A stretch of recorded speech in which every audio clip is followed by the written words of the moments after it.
ഇപ്പോൾ ഉണ്ണികൃഷ്ണൻ പോറ്റി ചോദ്യം ചെയ്തതിനു ശേഷം പുറത്തേക്ക് ഇറങ്ങിയിരിക്കുന്നു. ഉദ്യോഗസ്ഥ ചോദിച്ചത് മാത്രമല്ല, വിശ്വാസ സമൂഹം കൂടി ഈ നാട്ടിലുണ്ടല്ലോ. അപ്പോൾ സ്വാഭാവികമായും താങ്കൾ ചെയ്ത കാര്യങ്ങൾ അവർക്ക് അറിയണ്ടേ? ഒരു വ്യക്തി എന്ന് പറഞ്ഞാൽ എന്റെ പ്രൈവസിക്ക് എനിക്കൊരു സ്വാതന്ത്ര്യം ഉണ്ടല്ലോ. അല്ല, പക്ഷെ ശബരിമല പോലുള്ള ഒരു സ്ഥലത്ത് നിന്ന് താങ്കൾ കൊണ്ടുപോയി എന്ന് പറയപ്പെടുന്ന കാര്യങ്ങൾ അത് വിശ്വാസ സമൂഹത്തിനും അറിയേണ്ടതുണ്ട്. അതൊക്കെ ഹൈക്കോടതിയിൽ ഇപ്പൊ അന്വേഷണത്തിലും എല്ലാം വെളിപ്പെടും. അതായത് നിങ്ങൾ അത് ശരിക്കും താങ്കൾ ചെയ്തിട്ടുണ്ടോ? ഇത് പറയുന്ന കാര്യങ്ങളൊക്കെ സ്വർണ്ണപ്പാളിയാണോ, അല്ല അതിൽ സ്വർണ്ണം ഉണ്ടായിരുന്നോ, സ്വർണ്ണം പുറത്തു പോയിട്ടുണ്ടോ, എന്താണ്? ഒരു സഞ്ചാര സ്വാതന്ത്ര്യം എനിക്കില്ലേ? നിങ്ങൾ ഇങ്ങനെ വളഞ്ഞിട്ട് ആക്രമിക്കുക ശരിയാണോ? ഞാൻ പൊക്കോട്ടെ. എന്തുകൊണ്ടാണ് ആ ഒരു സാഹചര്യത്തിലേക്ക് എത്തിയതും താങ്കൾ കൂടി ആലോചിക്കണം. താങ്കൾ എപ്പോൾ നിൽക്കുന്നത്, താങ്കളെ പ്രതിക്കൂട്ടിലാക്കിയത് താങ്കൾ സഹായിച്ച ആളുകൾ തന്നെയാണ്. ഡോക്യുമെന്റ്സ് കൈമാറിയിട്ടുണ്ടോ? പുറകോട്ട് പോകും.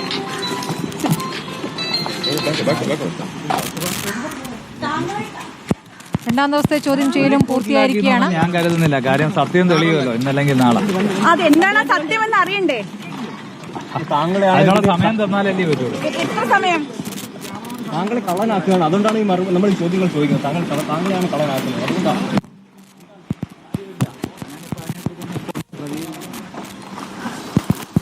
ഉണ്ണികൃഷ്ണൻ പോറ്റിയെ രണ്ടാം ദിവസവും ചോദ്യം ചെയ്ത ശേഷം അയാൾ പുറത്തേക്ക് ഇറങ്ങിയിരിക്കുകയാണ്. വ്യക്തിയുടെ സ്വകാര്യതയെക്കുറിച്ചാണ് അദ്ദേഹം വാചാലനായിരിക്കുന്നത്. ചോദ്യങ്ങൾക്ക് ഉത്തരമില്ല. ഹരിമോഹൻ മാധ്യമങ്ങൾ ആവർത്തിച്ച് ചോദിക്കുമ്പോഴും ചോദ്യം ചെയ്യലുമായി ബന്ധപ്പെട്ട് അയാൾ ഒന്നും പറയുന്നില്ല. വ്യക്തിയുടെ സഞ്ചാര സ്വാതന്ത്ര്യത്തെക്കുറിച്ചും സ്വകാര്യതയെക്കുറിച്ചുമാണ് ചോദിക്കുന്നത്. ഞങ്ങളല്ലോ മാധ്യമങ്ങൾ തേടിയത്. എന്താണ് വിശദാംശങ്ങൾ?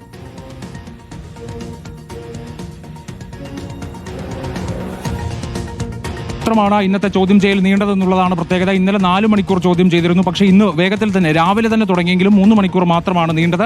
അതിനകത്ത് ഉണ്ണികൃഷ്ണൻ പോറ്റിയുടെ പ്രതികരണമാണ് ഏറ്റവും അധികം ശ്രദ്ധിക്കേണ്ടത്. കാരണം ഇപ്പോൾ ഉണ്ണികൃഷ്ണൻ പോറ്റി പ്രതിക്കൂട്ടിലായി നിൽക്കുന്ന ഒരു സാഹചര്യം ഉണ്ടല്ലോ.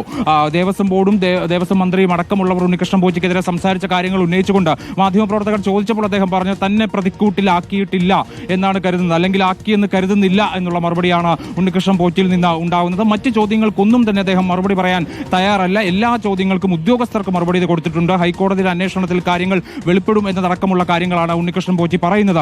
ഇന്നത്തെ ചോദ്യം ചെയ്യൽ 3 മണിക്കൂർ നേരം മാത്രം നീണ്ടു നിന്നതാണ്. നമ്മൾ അന്വേഷിക്കുമ്പോൾ മനസ്സിലാക്കാൻ കഴിയുന്നത് ഇതിൽ സാമ്പത്തിക ഇടപാടുകളെ കുറിച്ച് മാത്രമാണ് ചോദിച്ചിട്ടുള്ളത്. ചില രേഖകൾ കൂടി കൈമാറിയിട്ടുണ്ട് എന്നതടക്കമുള്ള വിവരങ്ങൾ വരുന്നുണ്ട്. അത് ഏതൊക്കെ രേഖകളാണ്, എന്തൊക്കെ സാമ്പത്തിക ഇടപാടുകൾ ബോധ്യപ്പെടുത്തുന്ന തരത്തിലുള്ള രേഖകളാണ് എന്നതാണ് ഇനിയിപ്പോൾ പുറത്തു വരേണ്ടത്. എന്തായാലും ഇന്നലെ നടന്നതിന്റെ ഒരു തുടർച്ചയല്ല, ഇന്ന് മറ്റു കാര്യങ്ങളാണ്, സാമ്പത്തിക സ്രോതസ് അടക്കമുള്ള കാര്യങ്ങളാണ് ഇന്ന് ഉണ്ണികൃഷ്ണൻ പോറ്റിയിൽ നിന്ന് ചോദിച്ചറിഞ്ഞിട്ടുള്ളത് എന്നുള്ളതാണ് വ്യക്തമാകുന്നത്. എന്തായാലും ഇന്നലത്തേത് പോലല്ല. ഇന്നലെ ഇറങ്ങി വന്നപ്പോൾ ആത്മവിശ്വാസത്തോടു കൂടി മാധ്യമങ്ങളെ നേരിടുകയായിരുന്നു ഉണ്ണികൃഷ്ണൻ പോറ്റി ചെയ്തത്.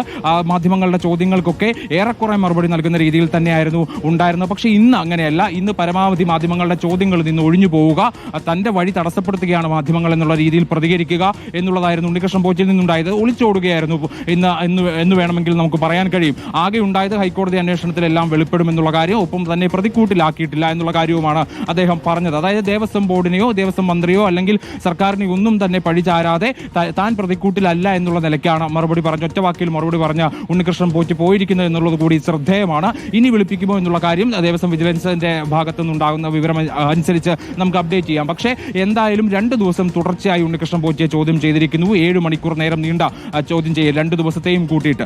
ഇന്നലെ സ്വർണ്ണപ്പാളിയും സ്വർണ്ണപീഠവും അടക്കമുള്ള കാര്യങ്ങളായിരുന്നു. ഒപ്പം തന്നെ ഈ സ്വർണ്ണ പാളികൾ കൈവശം വെച്ചതുമായി ബന്ധപ്പെട്ട ഒട്ടേറെ ദുരൂഹതകൾ ബാക്കി നിൽക്കുന്നുണ്ടായിരുന്നു. അതുമായി ബന്ധപ്പെട്ട കാര്യങ്ങൾക്കാണ് ഇന്നലെ മറുപടി പറഞ്ഞതെങ്കിൽ, അല്ലെങ്കിൽ ഇന്നലെ അതായിരുന്നു ചോദ്യങ്ങളെങ്കിൽ, ഇന്ന് അതേസമയം തന്നെ ഉണ്ണികൃഷ്ണൻ പോറ്റിയുടെ വലിയ ഒരു സാമ്പത്തിക സ്രോതസ്, അതായത് നമ്മൾ ഊഹിക്കുന്നതിനും അപ്പുറത്തേക്കുള്ള വലിയ സാമ്പത്തിക സ്രോതസ്, വലിയ സാമ്പത്തിക ഇടപാടുകൾ, ഭൂമി ഇടപാടുകൾ, ഇതൊക്കെ സംബന്ധിച്ചിട്ടുള്ള കാര്യങ്ങളെക്കുറിച്ചുള്ള ചോദ്യങ്ങളായിരുന്നു കൂടുതലും ഉണ്ടായിരുന്നത്. അതിൽ രേഖകൾ സമർപ്പിച്ചതോടുകൂടി ഇനിയിപ്പോൾ അവ പരിശോധിച്ചതിന് ശേഷം മാത്രമേ മറ്റൊരു ചോദ്യം ചെയ്യൽ ഉണ്ടാകൂ എന്നാണ് മനസ്സിലാക്കുന്നത്. കാരണം അതിൽ പൊരുത്തക്കേടുകൾ ഉണ്ടോ എന്നുള്ള കാര്യമാണ് നോക്കുന്നത്. മാത്രമല്ല അതിൽ എന്തെങ്കിലും തരത്തിലുള്ള കൃത്രിമമുണ്ടോ, അല്ലെങ്കിൽ എന്തെങ്കിലും തരത്തിലുള്ള ദുരൂഹത സാമ്പത്തിക ഇടപാടുകളിൽ ഉണ്ടോ എന്നുള്ളതാണ് ഇനി രേഖകൾ വെച്ച് പരിശോധിക്കേണ്ടത്. ഇതുവരെയുള്ള നിഗമനം അനുസരിച്ച് ദേവസ്വം വിജിലൻസിന് ഉണ്ണികൃഷ്ണൻ പോറ്റിയുടെ സാമ്പത്തിക ഇടപാടുകളിൽ കൃത്യമായ ദുരൂഹതയുണ്ട് എന്നുള്ള സംശയം, അല്ലെങ്കിൽ ഒരു നിഗമനം തന്നെയുണ്ട്. ഇനിയിപ്പോൾ രേഖകൾ കൂടി പരിശോധിച്ച് അത് ഉറപ്പുവരുത്തിയ ശേഷമാകും തുടർ നടപടികളിലേക്ക് കടക്കുക എന്നുള്ളതാണ് മനസ്സിലാക്കുക. അതിന് രഹസ്യാന്വേഷണ വിഭാഗത്തിന്റെ അന്വേഷണം കൂടി ദേവസ്വം വിജിലൻസിനെ സഹായിക്കുമെന്നുള്ളതാണ് ഈ ഘട്ടത്തിൽ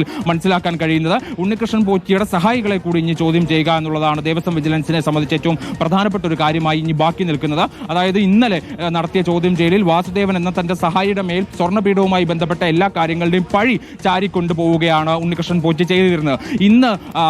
ഇന്നത്തെ ചോദ്യം ചെയ്യലിൽ സാമ്പത്തിക ഇടപാടുകൾ മാത്രമായിരുന്നു. അതുകൊണ്ട് തന്നെ ഇത് പരിശോധിച്ച് മാറ്റി നിർത്തിയ ശേഷം ഇനിയിപ്പോൾ സഹായിയായ വാസുദേവൻ, അതുപോലെ മറ്റു 2 സഹായികളായിട്ടുള്ള അനന്ത സുബ്രഹ്മണ്യം, രമേശ് എന്നീ 3 പേരെ കൂടി ചോദ്യം ചെയ്യുക എന്നുള്ളതാണ് ദേവസ്വം വിജിലൻസിന് മുമ്പിലുള്ള ഏറ്റവും പ്രധാനപ്പെട്ട ഒരു കാര്യം. അതായത് വാസുദേവനാണ് ഈ പീഠം സന്നിധാനത്തേക്ക് കൊണ്ടുപോയി എന്ന് തന്നോട് കളവ് പറഞ്ഞത് എന്നതടക്കമുള്ള കാര്യങ്ങൾ ഉണ്ണികൃഷ്ണൻ പോറ്റി ചൂണ്ടിക്കാണിച്ചിരുന്നു. അത് ശരിയാണോ എന്നതടക്കമുള്ളത് ഇനിയിപ്പോൾ വാസുദേവനിൽ നിന്ന് തന്നെ ചോദിച്ചറിയേണ്ടതുണ്ട്. ഒപ്പം തന്നെ അനന്ത സുബ്രഹ്മണ്യത്തിനും രമേശിനും ഈ സ്വർണം പൂശിയതുമായി ബന്ധപ്പെട്ട കാര്യങ്ങളിൽ എന്തെങ്കിലും തരത്തിലുള്ള ധാരണയുണ്ടോ എന്നതടക്കമുള്ള കാര്യങ്ങൾ കൂടി ചോദിച്ചറിയണം. അതിനുവേണ്ടിയായിരിക്കും ഇനി വരും ദിവസങ്ങൾ ദേവസ്വം വിജിലൻസ് ചെലവഴിക്കാൻ പോവുക. ആ സഹായികളുടെ ചോദ്യം ചെയ്യൽ, ഒപ്പം തന്നെ നേരത്തെ തന്നെ നമ്മൾ റിപ്പോർട്ട് ചെയ്തിരുന്നു ദേവസ്വം ഉദ്യോഗസ്ഥരുടെ ഭാഗത്തുനിന്ന് കൃത്യമായ സഹായം ഉണ്ണികൃഷ്ണൻ പോറ്റിക്ക് ലഭിച്ചിട്ടുണ്ട്. ആ ലഭിച്ച സഹായം എന്തൊക്കെയാണെന്നും അത് ആരൊക്കെയാണ് സഹായം ചെയ്തു കൊടുത്തതെന്നും അന്ന് ഈ പാളികൾ കൈമാറിയ സമയത്ത് ഒപ്പുവെച്ചിട്ടുള്ള വ്യക്തികൾക്ക് ഇതിനകത്ത് എന്തെങ്കിലും പങ്കുണ്ടോ എന്നതടക്കമുള്ള കാര്യങ്ങളിൽ ഇനിയിപ്പോൾ കൃത്യമായ അന്വേഷണം കൊണ്ടുപോകാൻ ദേവസ്വം വിജിലൻസ് ഉദ്ദേശിക്കുന്നുണ്ട്. അതിന് മുന്നോടിയായിട്ടാണ് തുടർച്ചയായ ചോദ്യം ചെയ്യൽ എന്നുള്ളതാണ് മനസ്സിലാക്കാൻ സാധിക്കുന്നത്.